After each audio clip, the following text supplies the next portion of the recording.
तो आदाब, नमस्कार, गुड इवनिंग, सत श्री अकाल। एक बार फिर आप तमाम लोगों का स्वागत है क्राइम तक की कहानी के इस एपिसोड में। उम्मीद है पूरी फैमिली अच्छी होगी। इसी क्राइम तक की कहानी में हमने आपको बहुत सारी खुफिया एजेंसियों की कहानियाँ सुनाई। इंडिया की रॉ, अमेरिका की CIA, इजराइल की मोसाद, इसके अलावा ब्रिटेन की और भी KGB, MI6, पाकिस्तान की ISI। ये वो खुफिया एजेंसियां हैं जिनके बारे में हम सब जानते हैं, वक्त वक्त पर पढ़ते रहते हैं, इनके कारनामे सुनते रहते हैं, इनके फेलियर के बारे में जानते रहते हैं। और ये लोग अपने अपने देश के लिए काम करते हैं। बहुत सारे ऐसे मिशन को इन्होंने अंजाम दिया देश के दुश्मनों के ख़िलाफ़। हर मुल्क की अपनी अपनी एजेंसियों ने। लेकिन क्या आपको मालूम है कि इस दुनिया में एक ऐसी भी खुफिया एजेंसी या खुफिया संगठन है जो वाकई खुफिया है, जिसके बारे में आज करीब 200 साल 300 साल हो गए और सिर्फ कहानियाँ हैं, लोग जानते नहीं हैं उसके बारे में। कहते हैं कि इस दुनिया के 50% से ज़्यादा जो अमीर और ताकतवर लोग हैं इस खुफिया संगठन से जुड़े हुए हैं, जिसमें बड़ी बड़ी हस्तियों के नाम आते हैं। लेकिन कहते ये भी हैं कि इस खुफिया एजेंसी के साथ जो जुड़ा होता है वो कभी इस राज को फाश नहीं करता है कि मैं इस खुफिया संगठन के साथ जुड़ा हूँ और इसका मेंबर हूँ, क्योंकि शर्त यही है कि जो भी इस संगठन के साथ जुड़ता है और उसने अगर इसको आम कर दिया, बता दिया, तो फिर सीधे सीधे उसकी मौत तय है। और कहा जाता कि अगर आपने इस संगठन के बारे में बाहर की दुनिया में किसी से भी कुछ बताया तो फिर आपकी जान जानी तय है, उन्हें मार दिया जाता है। इस संगठन के बारे में कहते हैं कि इस दुनिया में जो कुछ भी ऐसी चीज़ होती है, कोई बड़ी घटना जिसके बारे में कभी कोई जांच में सामने कुछ आता ही नहीं है कि ये किसने किया, किसका हाथ था, तो फिर माना जाता है कि ये इसी खुफिया संगठन का काम है और उसी के मत्थे ये मर दिया जाता है जब किसी ऐसे कारनामे या ऐसे इंसिडेंट के कोई सबूत नहीं मिलते। अब बहुत सारे लोग होंगे जिनको इस संगठन के बारे में मालूम ही नहीं, और ये दुनिया की वो खुफिया संगठन है जो वाकई खुफिया है। इल्यूमिनाती ये नाम है इस संगठन का। अब पता नहीं आप में से कितने लोगों ने इस नाम को इससे पहले सुना होगा। सोशल मीडिया पे भी बहुत कुछ इसके बारे में आपको नहीं मिलेगा, लेकिन आज भी ये माना जाता है कि ये इल्यूमिनाती जो संगठन है, खुफिया संगठन है, इसके मेंबर दुनिया भर के अलग अलग देशों में खुफिया तौर पर काम करते हैं, खुफिया मीटिंग करते हैं और सारा काम वैसे ही करते हैं जो ये खुफिया एजेंसी को करना होता है। इस इल्यूमिनाती के हिस्से बहुत सारे कहते हैं कि साजिशें, बहुत सारी बगावत, जंग, बड़े बड़े लोगों का कत्ल, इनका काम है। हालांकि कभी कोई सबूत नहीं मिला, तो इसको लेके बहुत सारी बातें हैं, लेकिन उन सारी बातों को आपके सामने रखूं उससे पहले ये इल्यूमिनाती है क्या, क्यों इसको इतना बड़ा खुफिया संगठन कहते हैं और ये इतना खुफिया क्यों है। क्योंकि जैसे रॉ है, ISI है, या फिर CIA है, KGB है, MI6 है, इनके बारे में सभी जानते हैं। इनके इवन चीफ कौन होते हैं उनके बारे में जानते हैं। हाँ, उनके ऑपरेशन के बारे में कम लोगों को पता होता है, क्योंकि जब ऑपरेशन होता है तो उस वक्त वो सारी चीज़ें खुफिया होती हैं। लेकिन ये वो संगठन है जिसके बारे में सब कुछ खुफिया है। तो ऐसा क्यों है और ये संगठन क्या है, आज मैं आपके सामने दुनिया की सबसे पुरानी, सबसे बड़ी खुफिया संगठन, खुफिया एजेंसी, उनके खुफिया होने के राज की कहानी रखता हूँ। यूरोप के कई देशों में तो पूरा यकीन है कि आज भी इल्यूमिनाती काम करता है और इसमें बड़े बड़े लोग शामिल हैं। बट कौन है ये, क्या है इल्यूमिनाती, इसके सदस्य कौन होते हैं और इसकी शुरुआत कैसे हुई, इसकी शुरुआत के पीछे की कहानी का क्या है और क्यों इसकी शुरुआत की गई, ज़रूरत क्या थी। तो पूरी कहानी की शुरुआत जो ज़मीन है वो जर्मनी है। कहते हैं जर्मनी में एक जगह है इंगोलस्ताद, एक छोटी सी जगह है, छोटा सा शहर है, और इसी इंगोलस्ताद में इल्यूमिनाती का जन्म होता है।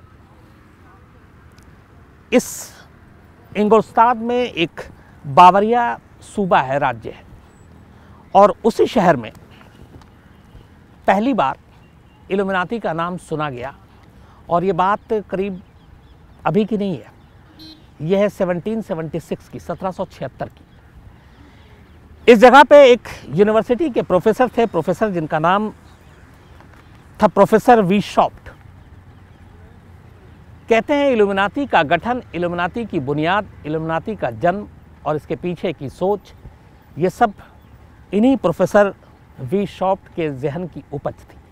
ये यूनिवर्सिटी में पढ़ाते थे और उसी यूनिवर्सिटी में पढ़ाने के दौरान इन्होंने पहली बार इल्यूमिनाती का गठन किया और उसका नाम रखा था ऑर्डर ऑफ इल्यूमिनाटी।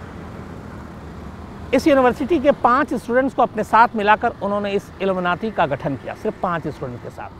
और कहते हैं इसकी पहली बैठक इन्हीं प्रोफेसर से आपके घर पे हुई। 1 मई 1776 को ये पहली बैठक हुई और इल्यूमिनाटी का जन्म हुआ। इसके बाद धीरे धीरे इसमें लोग जुड़ते गए, लेकिन ये बड़ा ही खुफिया तरीके से इसका गठन हुआ था। 5 स्टूडेंट के साथ शुरू किया और देखते ही देखते करीब 3000 लोग इल्यूमिनाटी के साथ जुड़ गए और उसके मेंबर बने। और इनकी शपथ में ये शामिल था कि वो इस संगठन के बारे में चर्चा नहीं करेंगे, जो मेंबर हैं वो दुनिया को बताएंगे नहीं और इस पूरी चीज़ को राज रखेंगे। लेकिन सवाल ये था कि प्रोफेसर ने इस संगठन का गठन किया क्यों? तो उसके पीछे की जो कहानी निकल कर आती है वो ये है कि उस वक्त धार्मिक कट्टरवाद ज़्यादा थी, लोगों को अपने हिसाब से जीने की आज़ादी कम थी, सरकार के पास पावर ज़्यादा थे, चर्च और बाकी जगहों के जो संदेश और जो मैसेज थे उसका काफ़ी इम्पोर्टेंस महत्व था, लोगों को बहस करने की, अपनी बात रखने की आज़ादी उतनी नहीं थी। और इन सभी चीज़ों को देखते हुए प्रोफेसर बिशॉप ने यह कहा कि दुनिया को बेहतर बनाने के लिए ज़रूरी है कि लोगों को चर्च और धर्म के कट्टरवाद से निकाला जाए, और एक बेहतर दुनिया तभी होगी जब वो अपनी बातें खुल के रख सकें और खुल के सारी चीज़ें वो कह सकें। मतलब कायदे से मज़हब और धर्म की बेड़ियों से काट कर एक नई दुनिया बसाने के पीछे की सोच थी इल्यूमिनाटी, जहाँ पे सभी को बराबरी का हक हो और सब बराबर हों और इसके पीछे किसी के साथ भेदभाव ना हो। इसी के साथ इसकी शुरुआत की गई। लेकिन 2 ऐसी चीज़ें थी जो इल्यूमिनाटी की धीरे धीरे लीक हो गई। एक, उस वक्त पूरी दुनिया में, न सिर्फ जर्मनी में, गर्भपात यानी एबॉर्शन गैर कानूनी था, लेकिन इल्यूमिनाटी गर्भपात के पक्ष में था। और कई ऐसे चीज़ें मिली जिससे लगा कि इल्यूमिनाटी इन चीज़ों को बढ़ावा दे रहा, नंबर 1। नंबर 2, खुदकुशी को हर देश ने गलत माना, ये कहा कि ज़िंदगी अनमोल है, जीना चाहिए। लेकिन इल्यूमिनाटी वो था जिसका ये संदेश था साफ कि जो लोग खुश नहीं हैं, जिन्हें उनके हिसाब से जीने को नहीं मिल रहा है और परेशान हैं, दुखी हैं, तो ऐसे लोगों को खुदकुशी करने में कोई बुराई नहीं है। तो खुदकुशी को बढ़ावा देने का इल्ज़ाम, ये 2 चीज़ें ऐसी आईं कि तमाम राज और पर्दा रखने के बावजूद इल्यूमिनाटी की ये बैठक प्रोफेसर बिशॉप और उनके जो संगठन से जुड़े हुए लोग थे, इसकी जानकारी जर्मन सरकार को लग गई। और इसी के बाद और ये भी पता चला कि वो चर्च के ख़िलाफ़ बातें कर रहे हैं और सरकार के भी ख़िलाफ़, कि सरकार और चर्च का आम लोगों पर की ज़िंदगी पे दखल नहीं होना चाहिए। तो इन चीज़ों को देखते हुए सरकार को लगा कि ये ख़तरा है, क्योंकि बहुत सारे लोग धीरे धीरे इल्यूमिनाटी के साथ जुड़ते जा रहे थे। प्रोफेसर बिशॉप की बातों में काफ़ी कुछ वो सामने आ रहे थे।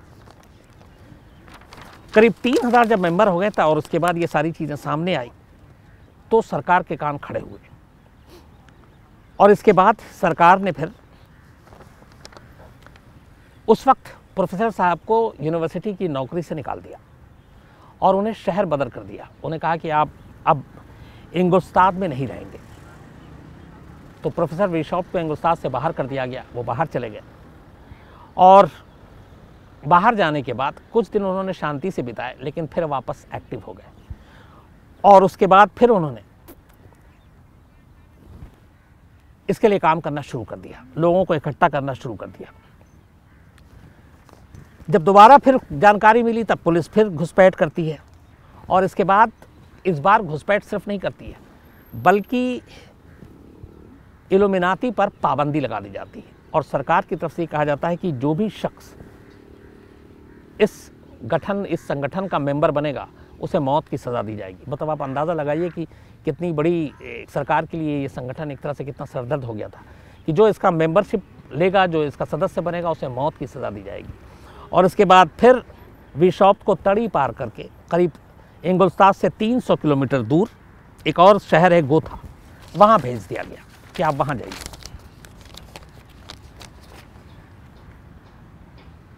वहाँ जाने के बाद प्रोफेसर बिशॉप ने एक किताब लिखी जिसमें इल्यूमिनाटी के बारे में डिटेल, इल्यूमिनाटी का गठन क्यों और इसका मकसद क्या था। और ये किताब आज भी वहाँ के शहर के म्यूज़ियम में रखा हुआ है। हालांकि पुराना पड़ चुका है, लेकिन ये किताब एक सबूत है इस बात का कि इल्यूमिनाती नाम का एक संगठन था और जिसके मकसद क्या थे। और ये किताब उन्हीं प्रोफेसर बिशॉप के हाथ की लिखी हुई है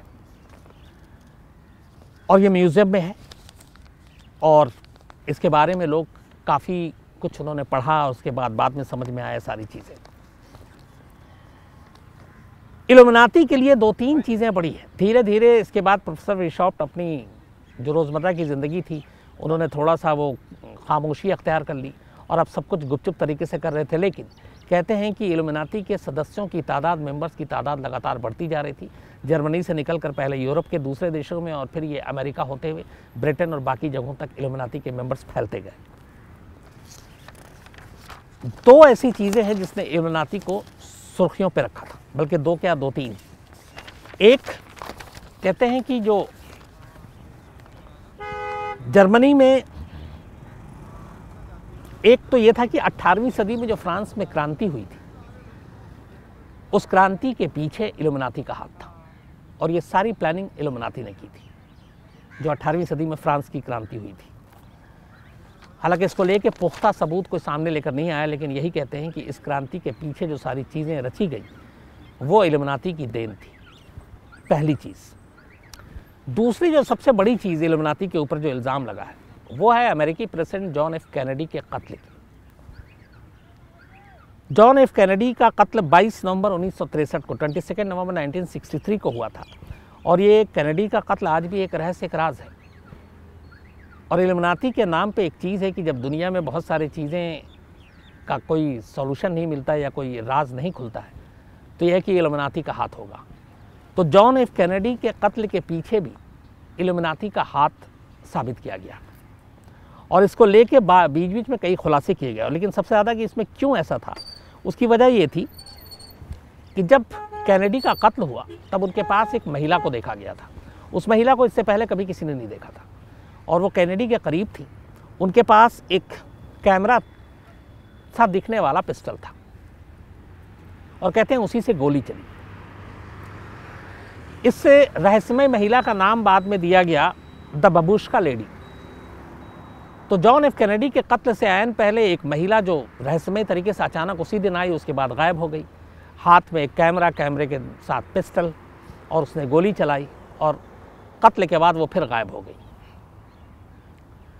वो लेडी कौन थी जिसको लोगों ने देखा था? बहुत सारे चश्मदीद थे उस लेडी को देखने वाले। ये राज आज तक कोई नहीं जान पाया। कहते हैं उस लेडी का ताल्लुक, उस लेडी का संबंध इस संगठन के साथ था, इल्यूमिनाती के साथ था। लेकिन उस लेडी के बारे में इसके बाद कभी कोई जानकारी हासिल नहीं कर पाया। कोरोना को लेके जब चीन के ऊपर उंगली उठी कि कोरोना का ये वायरस कैसे फैला, बहुत सारी बातें हुई कि वहाँ के चमगादड़ से निकला, ये हुई। अमेरिका ने भी इल्ज़ाम लगाया, डोनाल्ड ट्रंप ने इल्ज़ाम लगाया था। लेकिन कुछ ख़ास जानकारी चीन के ख़िलाफ़ जो साबित कर सके कि ये वुहान के लैब से निकला था, चमगादड़ के ज़रिए एक ट्रायल चल रहा था और उससे ये पूरी दुनिया में फैला, जिससे आज इतने सारे लोगों की मौत हो चुकी है, करोड़ों लोग बीमार हैं, पूरी दुनिया एक तरह से लॉकडाउन हो गई थी। तो जब चीन के ख़िलाफ़ बहुत सारी चीज़ें नहीं निकली तो कुछ सुगबगाहट आई थी इसी इल्यूमिनाती को लेकर कि कहीं ये इसके पीछे तो नहीं है। यहाँ तक कि 9/11 जो अमेरिका में हुआ उसको दुनिया जानती है, फिर उसके बाद ओसामा बिन लादेन को मारा गया, अलकायदा के ऊपर उंगली उठी। लेकिन बहुत सारे लोगों ने उंगली उठाई थी इल्यूमिनाती के ऊपर भी कि 9/11 भी इल्यूमिनाती की देन है। दरअसल इल्यूमिनाती का सिंपल सा एक फंडा ये है कि वो पूरी दुनिया में अपने तरीके से एक तरह से राज करना चाहती है कि जो लोगों की सोच है, धर्म और की बेड़ियों को काटना चाहती है, बराबरी की बात करती है, लोगों को जो अच्छा लगे वो करने देने की आज़ादी देना चाहती है। और इन्हीं सारी चीज़ों की वजह से इल्यूमिनाती के बारे में कहते हैं कि जो दुनिया के ताकतवर लोग हैं, अमीर लोग हैं, 50% ज़्यादा, बल्कि कुछ तो लोग कहते हैं 70% इस दुनिया के जो अमीर लोग हैं वो किसी ना किसी रूप से इल्यूमिनाती से जुड़े हुए हैं।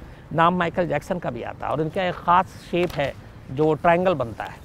तो कई बार कई ऐसे एक्टर, एक्ट्रेस, दुनिया के कुछ बड़े लोग जब स्टेज पे होते हैं, कहीं और होते हैं, तो वो हाथ से उस तरह का ट्रायंगल बनाते हैं। तो फिर ये होता है कि क्या ये एक इल्यूमिनाती का सिंबल है और वो उससे जुड़े हुए हैं। माइकल जैक्सन की जिस तरीके से मौत हुई थी उसमें भी ये बात हुई थी कि शायद इल्यूमिनाटी का हाथ है। हालांकि साबित नहीं हुआ, लेकिन जिस तरीके से माइकल जैक्सन ने कई शोज़ में उस ट्रायंगल को बनाकर दिखाया था, उसके बारे में लोगों के विद्वानों का ये कहना था कि इल्यूमिनाटी में पहले से ही होता है कि आप कभी ये राज जाहिर नहीं करेंगे कि आप इस संगठन से जुड़े हुए हैं, क्योंकि सीधे सीधे मौत है। तो फिर कैसे पता चले एक इल्यूमिनाटी मेंबर और दूसरे को कि ये इसी संगठन से जुड़ा हुआ है? तो कहते हैं ये एक खुफिया कोड था, जो ट्रायंगल, जो इनका निशान भी है, जो प्रोफेसर के घर के बाहर भी लगा हुआ है जर्मनी में। तो कहते हैं कि उस निशान के ज़रिए आप अंदाज़ा लगा सकते हैं, इससे ज़्यादा आप कोई जानकारी हासिल नहीं कर सकते हैं। तो एक उसमें ये भी था। चर्च और कैथोलिक ख़ास तौर पर कहते हैं कि इन दोनों का उस वक्त सबसे ज़्यादा चूँकि दखल था, तो इनको लेकर, और पोप और सरकार को लेकर, पोप का भी एक बहुत बड़ा दखल होता है दोनों में, तो उसको लेकर भी काफ़ी चीज़ें थी जिसने इल्यूमिनाटी का जन्म दिया। और कहते हैं कि जन्म के कुछ ही समय बाद, मतलब 18 सेंचुरी भी नहीं आया था, 1784 में ही इसके मेंबर्स की तादाद बहुत ज़्यादा थी और जर्मनी की बाउंड्री को निकल कर ये लोग बहुत दूर दूर तक पहुंच गए थे।